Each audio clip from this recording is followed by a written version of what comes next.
کیونکہ challenges huge ہیں، population بڑی ہے.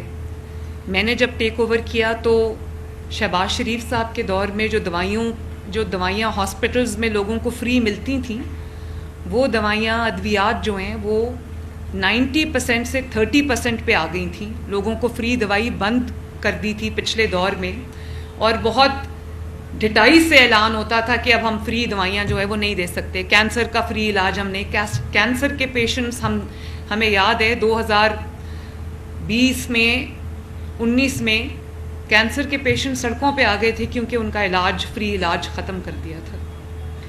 تو نہ صرف اس کو شہباز شریف صاحب کی روایت کو ہم نے زندہ کیا، ریوائیو کیا، بلکہ اب الحمدللہ کتنی ہے میڈیسن ڈلیوری آپ کی، کیا پرسنٹیج ہے اس وقت؟ نہیں جو آپ ہاسپٹلز میں دیتے پرسنٹیج کتنی؟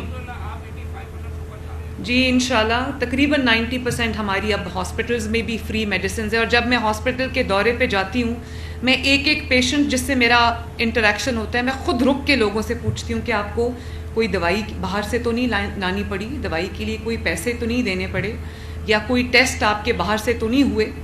تو میں خود ان چیزوں پہ بہت نظر رکھتی ہوں.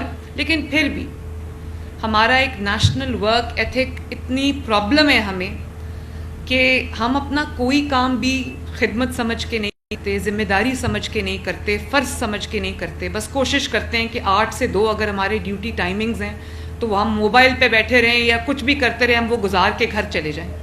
اور جو ہیلتھ سے وابستہ افراد ہیں، چاہے وہ ڈاکٹرز ہوں، وہ نرسز ہوں، چاہے وہ پیرامیڈکس ہوں، یا وہ کوئی بھی ہو، ان کو یہ سمجھ لینا چاہیے کہ ان کی زندگی میں سوائے خدمت کے اب اور کوئی کام نہیں ہے.